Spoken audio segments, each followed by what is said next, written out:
प्रहरी हिरासतमा रहेका कुमार थापाले भने आफू निर्दोष रहेको दाबी गरिरहेका छन्। बयानका क्रममा उनले आफ्नो जीवनमा ठुलो वज्रपात परेको भन्दै आफू लामो समयदेखि डिप्रेसनको समस्याबाट गुज्रिरहेको बताएका छन्। उनले घटनाबारे आफूलाई कुनै जानकारी नभएको र आफ्नो कान्छो छोरोको भविष्यप्रति चिन्तित रहेको बताएका छन्। तर अनुसन्धान भने यतिकैमा रोकिएको छैन।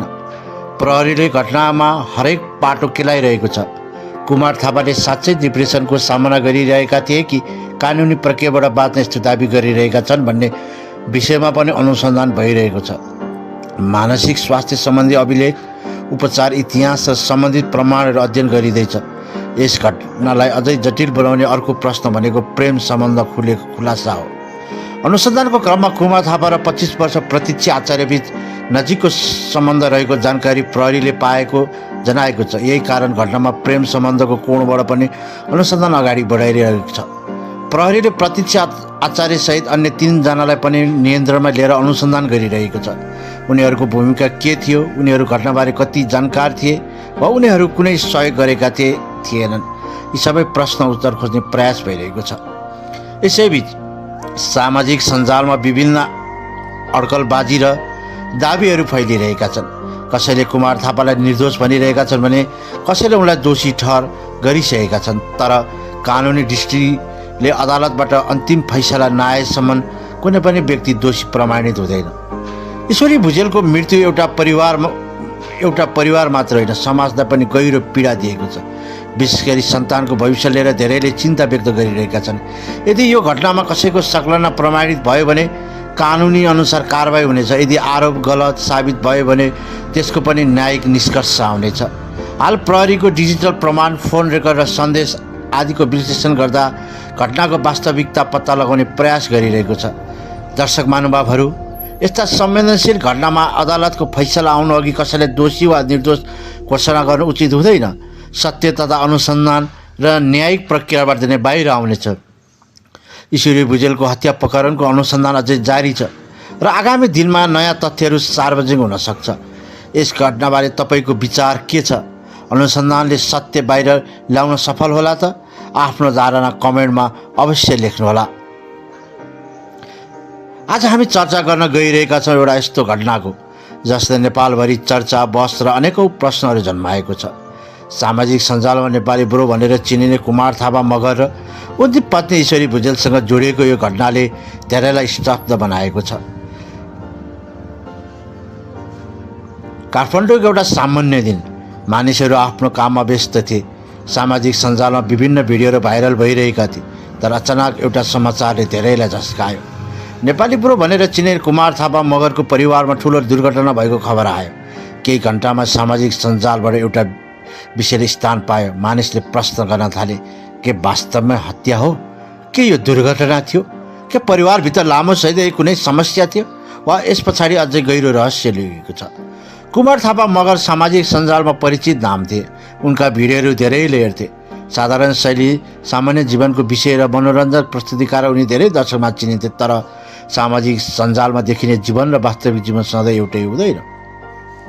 क्यामेरा अगाडि मुस्कुराउने व्यक्तिको मनभित्र कत्रो सङ्घर्ष चलिरहेको छ भन्ने कुरा धेरै पटक बाहिर देखिँदैन।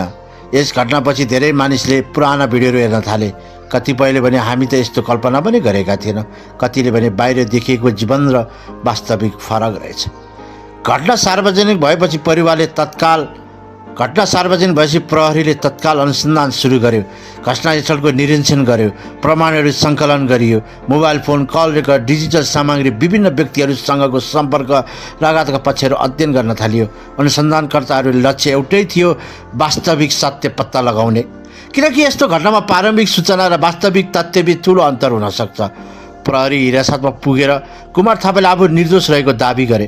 उनले आफू लामो समयदेखि मानसिक तनाव र डिप्रेसनबाट गुज्रिरहेको बताएका छन् भने विवरण सार्वजनिक भयो। उनले आफ्नो जीवनमा ठुलो सङ्कट आएको र कान्छो छोराको भविष्यप्रति चिन्तित रहेको बताएका थिए। यो बयान सार्वजनिक भएपछि समाजमा 2 भागमा विभाजित जस्तो देखियो। एक समूहले भने मानसिक स्वास्थ्यको समस्या गम्भीर कुरा हो, अर्को समूहले भन्यो अनुसन्धानमा सबै कुरा स्पष्ट पार्नुपर्छ।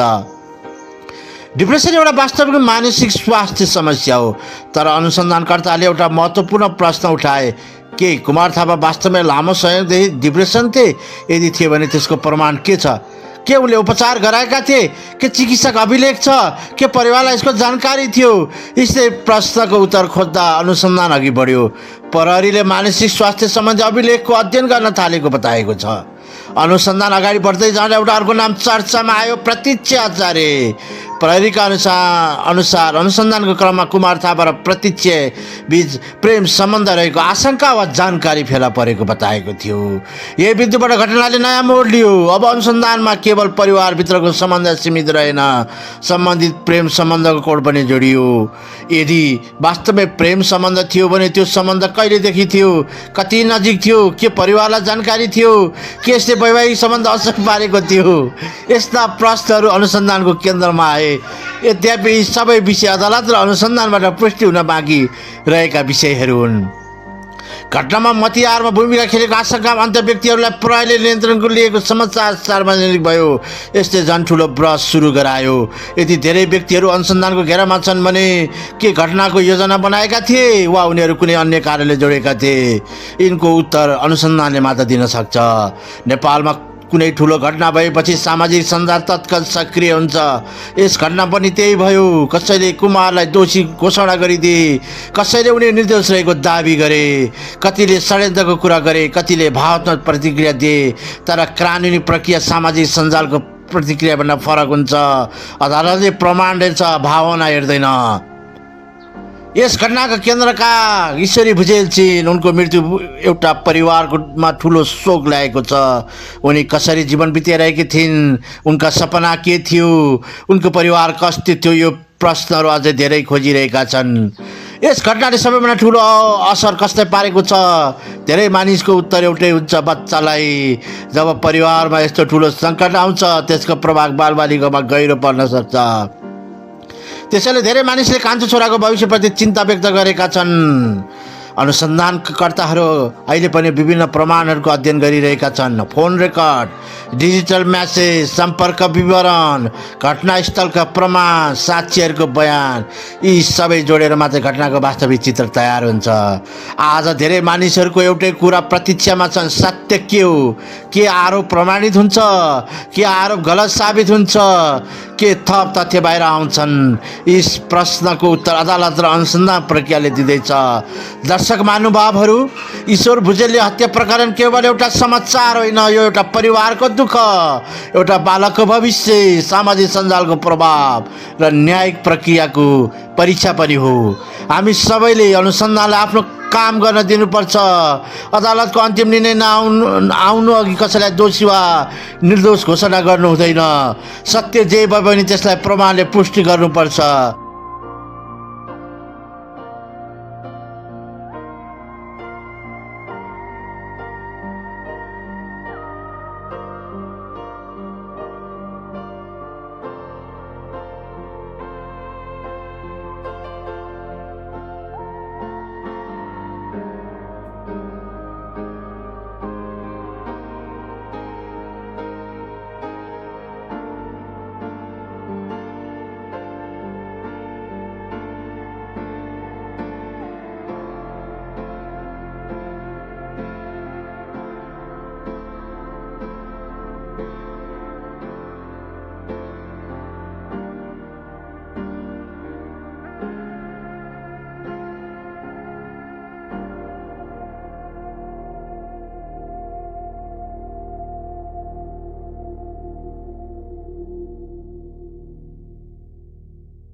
Can you say when love goes away that hasn't been said before?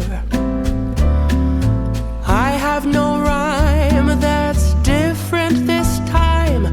There's no words to sing anymore. I haven't a clue why you went away.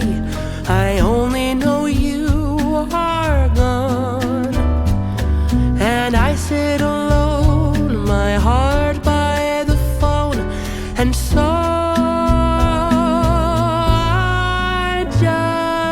listen to rain as it falls to the ground and washes the day away. Nothing to show and no place to go, so here in my room I stay. I don't know that I could forget you, no matter how hard I try. I'm all alone and honestly I don't know why.